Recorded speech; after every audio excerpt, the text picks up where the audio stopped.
Assalamualaikum warahmatullahi wabarakatuh. Alhamdulillah. Alhamdulillahi rabbil alamin. Nahmaduhu wa nasta'inuhu wa nastaghfiruhu wa natubu ilaih. Ashhadu an la ilaha illallah wahdahu la syarika lah. Wa ashhadu anna Muhammadan abduhu wa rasuluh. Allahumma salli wa sallim ala habibina wa nabiyyina wa qudwatina Muhammad wa ala alihi wa sahbihi wa man da'a bi da'watihi wastanna bi sunnatihi ila yaumiddin, amma ba'd. Fa ya ibadallah, usikum wa nafsi bi taqwallah la'allakum tuflihun. Wahai hamba-hamba Allah, marilah kita mempertingkatkan kesungguhan kita untuk mendekatkan diri kepada Allah Azza wa Jalla dengan melakukan ibadat yang sesempurnanya, melakukan ketaatan sedaya upaya kita, dan meninggalkan semua larangan yang telah dilarang oleh Allah dan juga Nabi sallallahu alaihi wasallam. Semoga dengan apa yang kita lakukan ini melayakkan kita untuk menjadi umat yang patut, umat yang taat setia, hamba yang bersyukur kepada Allah Azza wa Jalla.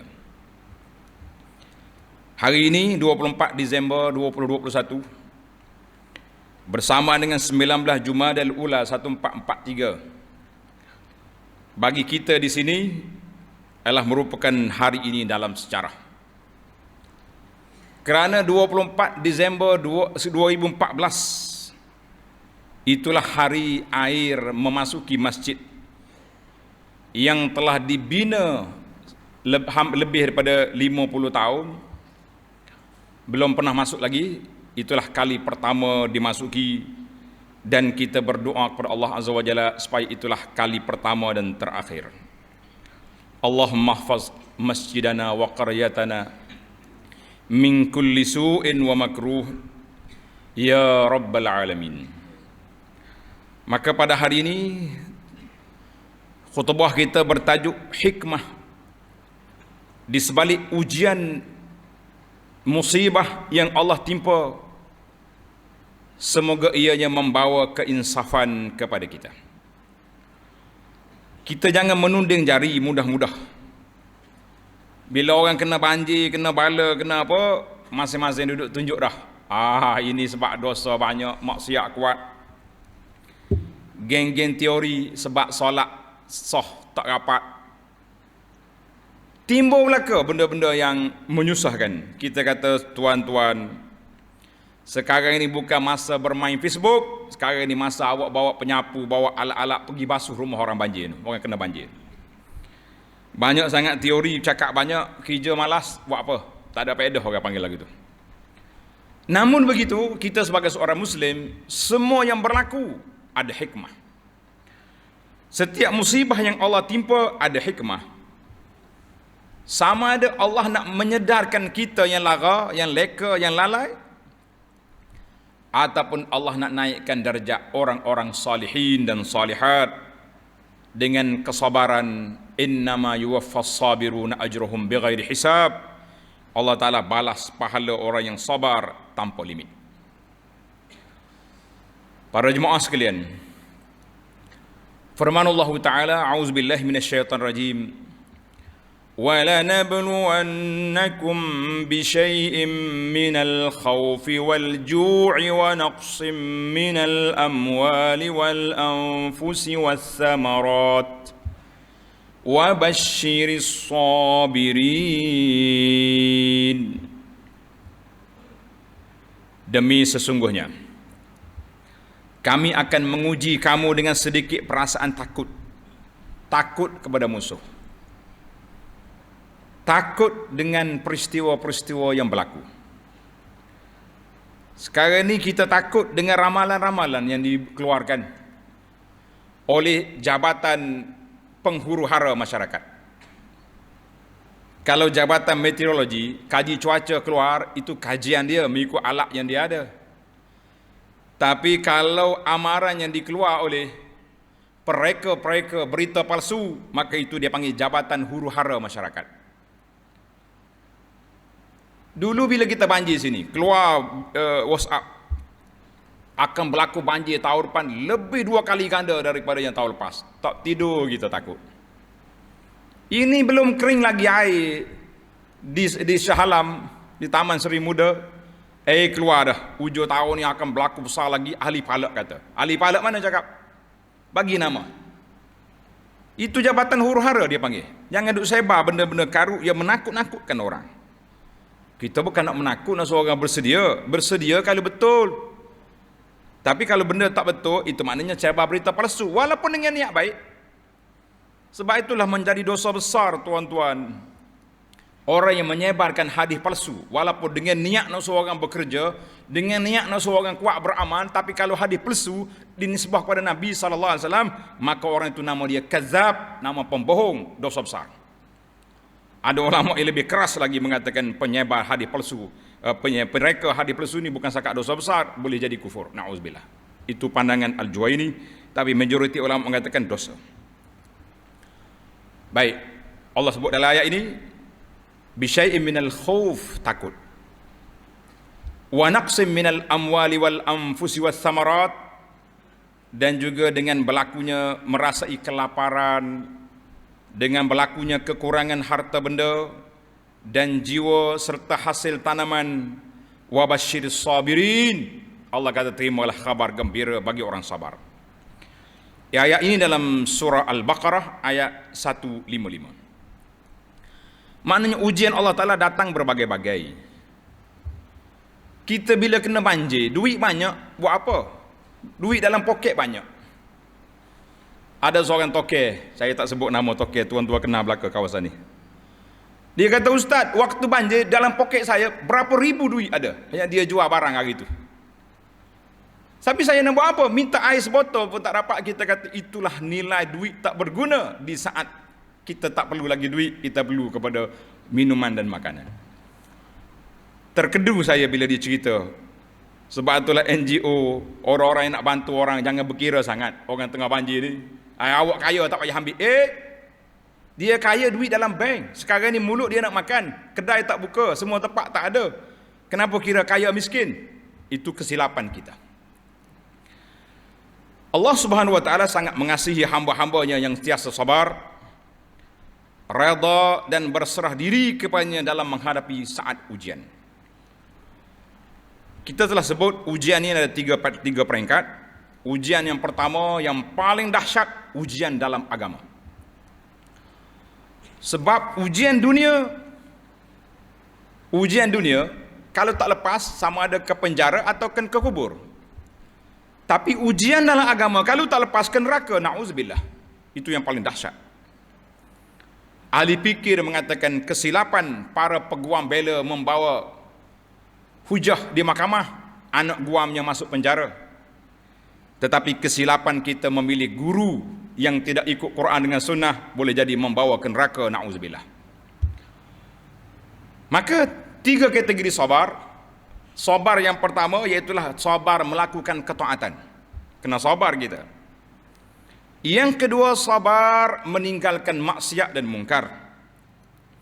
Yang ketiga baru mari sabar yang kita tahu, iaitulah sabar menghadapi musibah. Kalau orang ni terima dengan sabar, orang ni terima dengan tabah, ihtisabul ajri ala Allah, tinggi darjat dia di sisi Allah Azza wa Jalla. Hari ini saya cerita secara terus terang kepada para jemaah sekalian. Saya tengok video orang hantar, makcik duduk di tangga rumah dia. Rumah dia sudah diambil oleh air. Dia kata tak apalah, saya redha. Seorang lagi pula baru tengah buat rumah, nak naik bulan depan lepas banjir ni.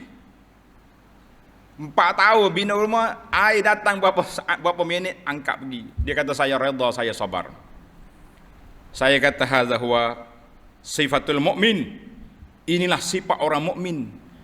Nabi SAW sebut dalam hadis yang sahih, ajaban li amril mu'min, pelik bagi orang mukmin. Apabila diberi kesenangan mereka syukur, fakana khairan lahu. Bila diberi ujian mereka sabar, fakana khairan lah. Pengalaman kita melalui hari-hari yang gawat 2014. Ramai yang datang ke sini, dia tak tengok pondok terbalik, dia tengok kitab di rumah saya yang duduk dalam air. Itu yang ramai orang menangis. Dia kata berapa puluh tahun Ustaz bina kumpul kitab ini sehingga ditelan oleh air hanya setengah hari. Saya kata afnaitu umri, hampir separuh lebih daripada umur saya mengumpul kitab-kitab ini. Kawan-kawan kita menangis. Kita kata tak usah menangis. Kita dengan dunia ni dua ya tuan-tuan. Sama ada kita tinggalkan dia atau dia tinggalkan kita. Dua saja. Tak ada lebih daripada itu. Kita dengan dunia, sama ada kita meninggalkan dunia, meninggal dunia, ataupun dunia tinggal kita. Manakala kita mati dulu, harta benda kita tinggal, bagi pada orang lain pula. Ataupun harta rusak dulu, hilang dulu, habis dulu, maka dia meninggalkan kita. Itulah rutin hidup. Allahu Akbar. Maka kita tunjukkan kesabaran. Ya duk mengamuk, duk bertempik dalam video, maki orang tu, maki orang ni. Kita kata kita mengharapkan Allah Ta'ala kekalkan pahala dia, nampak sangat. Tak sabar dalam menghadapi ujian, kita tak kata ke dia sebab dia pun diuji. Maka bila ujian, ada orang yang mantap, ada orang yang lemah, begitulah keadaan. Mudah-mudahan pelajaran-pelajaran yang kita tengok ini menjadi pelajaran kepada kita supaya tidak mudah koyak, tidak mudah goyah. Bila diuji, kita banyakkan kesabaran kepada Allah Azza wa Jalla. Sifat bersabar ialah yang menjadi bukti keimanan yang tinggi kepada Allah Subhanahu wa taala. Kerana biar sehebat mana sekalipun ujian yang menimpa, kalau orang itu sabar, kata orang tak berganjak. Berserah diri dan bertawakal kepada Allah, dan kita baca doa yang diajar oleh Nabi sallallahu alaihi wasallam kepada para sahabat. Bila ditimpa ujian, jangan lupa tuan-tuan baca doa ni. Allah inna lillah wa inna ilaihi raji'un. Allahumma ajurni fi musibati wa akhlif li khairan minha. Ya Allah, berilah pahala ganjaran yang baik kepada musibah yang kau timpakan aku ini, dan gantikanlah ia dengan lebih baik. Itulah sunnah yang diajar oleh Nabi sallallahu alaihi wasallam. Bagilah kita sebar-sebarkan sunnah ini supaya setiap orang yang ditimpa musibah, kita tengok kawan-kawan ditimpa musibah, kita doakan mereka. Inna lillahi wa inna ilaihi raji'un. Allahumma ajirhum fi musibatihim. Ya Allah, berilah pahala kepada saudara-saudara kita di atas musibah yang kau timpakan itu. Wa akhlifhum khairan minha. Gantikan mereka dengan yang lebih baik. Inilah sunnah perjuangan di dalam menghadapi musibah, bencana banjir dan sebagainya. Para jemaah sekalian, di saat kita masih lagi era COVID-19 belum habis, banjir pula datang sebahagian kecil di kawasan kita, dan juga di sempadan di daerah Rantau Panjang, di sempadan Thailand di negeri kita, dan juga sahabat-sahabat kita di Selangor, di Shah Alam dan juga di Pahang. Apabila turunnya hujan yang begitu lebat, ahli-ahli pengkaji mengatakan hujan luar biasa. Mana kalau hujan biasa tu ikut saiz dia biasa ya. Tapi kalau sudah luar biasa, tak usah carilah. Apa sebab pun, kita boleh je buat sebab 10 sebab kerana berlaku banjir, tapi sebab yang paling utama sekali kerana air turun lebih daripada sukatan biasa. Lepas pada itu sekejap, berlaku pula kebakaran. Kita kata Masya Allah, Tabarakallah. Mengikut statistik yang dikeluar oleh Agensi Pengurusan Bencana Negara di bawah Jabatan Perdana Menteri, sehingga semalam 23 Disember 2021, yang melibatkan 7 buah negeri, 24 daerah, yang menempatkan kira-kira 68,285 orang mangsa perpindahan kepada sebanyak 423 pusat pemindahan banjir yang dibuka. Kita kata Allah Ta'ala lah beri kepada mereka pahala ganjaran dan beri kepada mereka kesabaran di atas ujian ini, dan kita berdoa supaya tempat kita dan tempat tuan-tuan yang lain selamat daripada sebarang bencana. Maka kerana itu, sebagai seorang Muslim, hendaklah kita percaya dan yakin bahawa Allah Subhanahu Wa Taala hendak menguji sejauh mana penerimaan manusia, sama ada redha dan sabar, atau kecewa, putus asa dan menyalahkan takdir. Yang menyalahkan orang lain itu biasalah, kan? Dia salahkan semua agensi. Kenapa tak mari rumah dia? Dia ingat rumah dia seorang je tenggelam, orang lain tidak tenggelam, kita kata sukar. Pengalaman kita di sini dulu, Allah yarham ayahanda kita Pak Sumai. Rumah dia tinggi, kita tak pindah di awal. Bila tengok air dah tinggi tak nak berhenti, kita buat keputusan nak pindah dia. Boot kita sudah hilang. Saya tak sebutlah siapa dia awak lari. Apa yang ada kita nak ambil orang tua ni? Jawab dia tudung tangki air. Itulah menjadi bahtera penyelamat, pergi ambil dia bawa ke sini. Tuan-tuan dan puan-puan, para jemaah sekalian, apabila berlaku bencana, semua orang gawat. Carilah alat apa saja yang boleh membantu untuk menyelamatkan. Jangan duk tunjuk pandai saja. SMS ke bomba lah, kau orang tu orang ni panggil helikopter suruh ambil. Kita bukan seorang, kalau seorang mana sabar. Tapi ini satu kawasan yang begitu luas. Kawasan pula bila dia bagi SMS, saya di lorong sekian, air sekian. Lorong mana ada? Mana ada papan tanda? Semua orang air sudah naik. Kita kata tidak ada lagi pedoman untuk dicari selain daripada kita usahalah bagaimana untuk menyelamatkan diri. Mudah-mudahan Allah Ta'ala beri kesabaran kepada kita semua dan juga memberi ganjaran pahala. Dan kita doakan kepada beberapa orang yang telah pun gugur, mati, lemas dalam air, sebagaimana yang disebut oleh Nabi sallallahu alaihi wasallam, di antara orang yang mendapat pahala syuhada, dia kata orang yang tenggelam dalam air, yang mati dalam air, mudah-mudahan mereka mendapat ganjaran pahala syuhada di sisi Allah Azza wa Jalla. Sebuah hadis yang diriwayat oleh Imam At-Tirmizi daripada Anas bin Malik radhiyallahu anhu, sabda Nabi sallallahu alaihi wasallam, inna izamal jaza ma'a izamil bala wa inna Allaha idza ahabba qauman ibtalahum faman radiya falahu ridha wa man sakhita falahu sakhat. Sesungguhnya besar pahala itu bergantung dengan sejauh mana besarnya musibah yang menimpa. Apabila Allah mencintai sesuatu kaum, maka dia akan menguji mereka. Siapa yang reda dengan musibah itu, maka dia akan mendapat keredaan Allah. Dan sesiapa yang membenci, mengamuk, maka dia akan mendapat kemurkaan Allah Azza wa Jalla. Maka musibah yang menimpa ini adalah ujian yang mesti kita hadapi bersama-sama. Walaupun ramai yang tidak terjejas dengan musibah yang melanda, di kawasan itu je yang berlaku. Kita tak tahu sebenarnya, tak tahu. Waktu banjir di sini, waktu banjir kita di sini, orang di kampung sebelah dia macam pun tak perasan. Kita duduk dalam air dah, mereka tanya lagi, ada kuliah ke malam ni? Saya ingat lagi pagi naik air itu pagi Rabu. Pagi Rabu ni malam Khamis, malam saya punya kuliah di sini.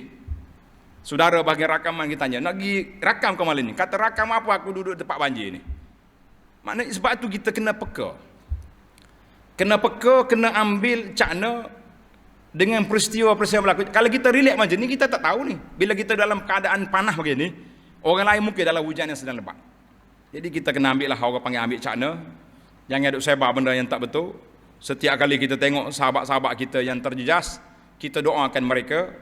Sebagai manusia yang beriman, kita hendaklah mengambil pengajaran dan turut sama merasai kesusahan dan kesedihan. Jangan hanya tahu menuding jari menyalahkan pihak lain. Sebaliknya jadilah warga yang prihatin dengan mengholorkan sumbangan tenaga. Di saat macam ni, tenaga di antara sumbangan yang sangat diperlukan. Jadi kalau tuan-tuan boleh pergilah bantu saudara-saudara kita. Jangan pergi bawa kamera je, pergi bawa cangkul, pergi bawa cok, bawa penyapu dan bawa apa-apa saja alat yang kita boleh pergi. Sebab itulah saya puji, waktu kita banjir di sini ada kumpulan mari daripada Besuk, kumpulan 4x4 ni. Dia mari, dia tarik boot di bawah kereta dia. Saya kata ini orang cerdik. Nak pergi tolong orang banjir bawa boot baru betul. Pergi tolong orang banjir bawa tak bawa alat, macam mana kita nak bawa? Jadi boot dia itulah yang kita boleh hantar makanan ke tempat-tempat yang terkandas. Kita kata itu di antara strategi menguruskan bencana banjir. Jadi kita kena belajar banyak perkara sebenarnya tuan-tuan. Jadi kita sumbangkan apa dia? Kalau boleh tenaga, tak boleh pergi tenaga, kita hantar duit sumbangan kita, dan insya-Allah harapnya tabung yang kita buka ini untuk bantu tuan-tuan ambil kesempatan masuk banyak-banyak, kita akan sampaikan bantuan kita kepada mereka. Tak kiralah orang Islam ke bukan Islam, asalkan mereka manusia, mereka diambil. Sebab tu dia panggil bantuan tu, ada bantuan berbentuk ukhuwah persaudaraan Islam, ada bantuan berbentuk insaniah kemanusiaan. Jadi yang ukhuwah itu Islam, kemanusiaan itu orang sebagai manusia. Maka marilah juga kita mengambil peluang untuk berbakti ketika berlakunya pasca banjir ini, dengan sama-sama menyumbang tenaga membersihkan kediaman-kediaman mangsa yang terlibat, premeh-premeh yang terjejas seperti masjid, surau, sekolah, dewan dan sebagainya. Bagi mana-mana masjid yang tidak terjejas dengan banjir, jawatan kuasa qaryah boleh mengambil inisiatif untuk menjadikannya sebagai pusat penempatan sementara dan pusat pengumpulan bantuan, keperluan untuk mangsa, ataupun pusat untuk bagi sumbangan dan sebagainya yang sesuai. Berilah kepada mereka apa yang kita patut. Orang-orang yang kita kenal, kita holorkan secara peribadi, senyap-senyap lagi baik. Maka Islam mendidik kita supaya berta'awun, bekerjasama, sebagaimana dalam hadis Nabi yang diriwayat oleh Abu Hurairah, hadis sahih yang dikeluar oleh Imam Muslim. Qala sallallahu alaihi wasallam, man naffasa an mu'minin kurbatan min kurabid dunya, naffasallahu anhu kurbatan min kurabi yaumil qiyamah. Sesiapa yang meringankan salah satu daripada kesusahan orang mukmin di dunia, maka Allah akan meringankannya salah satu daripada kesusahan di hari akhirat. Wa man yassara ala mu'sirin yassarallahu alaihi fid dunya wal akhirah. Sesiapa yang mempermudahkan suatu kesusahan orang, maka Allah Ta'ala akan mempermudahkan kesusahannya di dunia dan di akhirat. Jadi kita alhamdulillah bersyukur pada Allah Azza wa Jalla. Semua kita telah bekerja sama, menggembalin tenaga, sama ada agensi kerajaan yang paling laju, yang paling cepat, yang tak perlu pada kelulusan bajet mana-mana, NGO yang telah berusaha untuk memberi bantuan. Sebab mereka ini kelulusan di tangan kita sendiri. Kita nak lulus, kita luluskan. Kita tengok apa yang perlu, kita bantu. Maka kita jangan menyalah sesiapa, tetapi kita bergembeling tenaga, masing-masing holor, kalau tangan, holorkan bantuan, bersolidariti, berkasih sayang sesama seorang Muslim dan juga seorang insan. Maka marilah kita di saat begini kita banyak memberi pertolongan dan berdoa kepada Allah Azza wa Jalla supaya mereka sabar dan Allah Ta'ala selamatkan tempat kita daripada sebarang bencana. A'udzubillahi minasyaitanirrajim. Alladzina idza asabathum musibatun qalu inna lillahi wa inna ilaihi raji'un. Ulaika alaihim salawatun min rabbihim wa rahmah wa ulaika humul muhtadun. Barakallahu li wa lakum fil Qur'anil azim. ونفعني وإياكم بما فيه من الآيات والذكر الحكيم وتقبل مني ومنكم تلاوة إنه هو السميع العليم. أقول قولي هذا وأستغفر الله العظيم لي ولكم ولسائر المسلمين والمسلمات الأحياء منهم والأموات فاستغفروه إنه هو الغفور الرحيم. الحمد لله رب العالمين والصلاة والسلام على سيدنا محمد النبي الأمين وعلى آله وأصحاب الطاهرين ومن تبعهم بإحسان إلى يوم الدين. أشهد أن لا إله إلا الله وحده لا شريك له وأشهد أن محمدا عبده ورسوله. اللهم صل وسلم على عبدك ورسولك محمد وعلى آله وصحبه أجمعين وبعد. فيا عباد الله اتقوا الله. Wahai hamba-hamba Allah, bertakwalah kita kepada Allah Azza wa Jalla. Dengan takwa kita selamat di dunia dan kita juga selamat di akhirat. Sebagai ulasan kepada tajuk kita ini, yang pertama, khulasah. Yang pertama, dunia ini adalah medan ujian.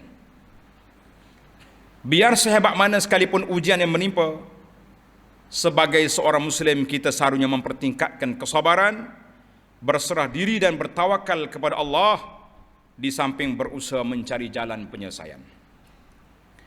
Yang kedua, semua agensi kerajaan ke, NGO ke, orang perseorangan, hendaklah dan semua anggota masyarakat berganding bahu, menyumbang tenaga, memberi sokongan tubuh badan, moral, keuangan, kepada mangsa-mangsa yang terlibat. Tak payah kita tunjuk sana, tunjuk sini. Sekarang bukan masa nak tunjuk. Selesaikan semua mangsa banjir masuk ke dalam rumah. Ketika itu kita bolehlah nak bermuhasabah, nak mencari siapa salah, siapa yang buat masalah. Tapi sekarang bukan masa. Bukan masa. Kita tumpukan kepada memberi pertolongan, jangan duk banyak berkecek buah sana sini, tidak ada faedah. Yang ketiga, jadilah warga prihatin dengan bersama-sama mengholorkan bantuan kepada mangsa-mangsa bencana banjir, bencana alam, musibah-musibah lain. Kita berilah sekadar yang kita mampu. Tak mampu nak pergi sendiri, kita holor melalui tabung-tabung yang disediakan, ataupun orang-orang, kawan-kawan yang kita kenal, holorlah secara peribadi senyap-senyap, minta nombor akaun. Mudah-mudahan orang panggil boleh mengeringkan air mata mereka, kesedihan, sebab terharu ada kawan-kawan yang bersimpati yang mengholorkan bantuan. Itu di antara kerja kita. Dan tuan-tuan, letaklah sumbangan kita ni ikhlas kepada Allah Azza wa Jalla semata-mata. Sama ada mereka datang tolong kita dulu, kita nak balas budi, ataupun mereka tak pernah tolong kita, kita buatkan ikhlas kerana Allah Azza wa Jalla, itu yang lebih tinggi. Jadi kita letakkan, saya buat kerana Allah, bukan sebab dia mari tolong kita bagi tolong, tetapi kita menolong kerana Allah Azza wa Jalla. Tidak salah orang tolong kita tolong, kan? Kata orang bahasa pepatah Melayu kata, orang berbudi kita berbahasa, kan? Orang tolong kita bantu, tak apa. Tapi lebih elok jangan kaitkan dengan kerana dia tolong kita tolonglah. Kerana Allah, dia sebagai seorang Muslim, sebagai seorang manusia, kita bantu mereka di saat mereka memerlukan. Dan mungkin apabila kita perlu, orang lain pula akan datang. Itulah kaedah yang kita pakai. Yang terakhir, di hujung tahun seperti ini akan ada satu hari, saya tak nak sebut nama hari ini, hari orang merayakan anak Tuhan. Tuan-tuan, berhati-hati, jangan kita terperangkap merayakan perayaan-perayaan mungkar ini, sebab itu perayaan syirik, mengatakan Tuhan ada anak. Allah sebut dalam Quran, takadus samawati yatafattar, hampir langit terbelah, runtuh langit, bumi terbelah, bukit bergoncang apabila ada manusia anda'u lirrahmani walada, bila ada kumpulan yang mendakwa Tuhan ada anak. Tiba-tiba kita senang-senang pergi ucap kepada mereka yang tak ada kerja apa, pergi dekat supermarket tengok orang bagi topi merah pakai atas kepala anak, mu pakai itu simbol agama mereka, bukan suka-suka. Orang bagi ambil campak dalam tong sampah, ini bukan toleransi, ini meruntuhkan akhlak, meruntuhkan agama. Hati-hati tuan-tuan, perangkap syaitan besar. Kalau perangkap main kecil-kecil, tapi perangkap ini perangkap perayaan. Jangan menyertai perayaan orang yang bergembira mengatakan Tuhan ada anak. Allah gambarkan langit nak runtuh, bumi terbelah, bukit bergoncang kerana mereka mendakwa Tuhan ada anak. Tiba-tiba kita pergi share, kita pergi happy dengan mereka. Kenapa? Habis kalau saya ada kawan yang ini, kita happy kat dia ya, semoga you happy. Habis cerita. Jangan kaitkan dengan agama mereka, kerana ini boleh mengundang bala Allah Azza wa Jalla. Para jemaah sekalian, hidup dalam masyarakat majmuk, kita kena pandai-pandai, jangan sampai menggadaikan agama kerana nak ambil hati kawan. Baiklah, pada hari Jumaat dan hari-hari yang lain, sentiasalah kita berselawat ke atas Nabi sallallahu alaihi wasallam, kerana perintah Allah dalam Al-Quran, innallaha wa malaikatahu yusalluna 'alan nabi ya ayyuhalladzina amanu sallu alaihi wa sallimu taslima. Allahumma salli ala Muhammad wa ala ali Muhammad kama sallaita ala Ibrahim wa ala ali Ibrahim wa barik ala Muhammad wa ala ali Muhammad kama barakta ala Ibrahim wa ala ali Ibrahim fil alamin innaka Hamidum Majid.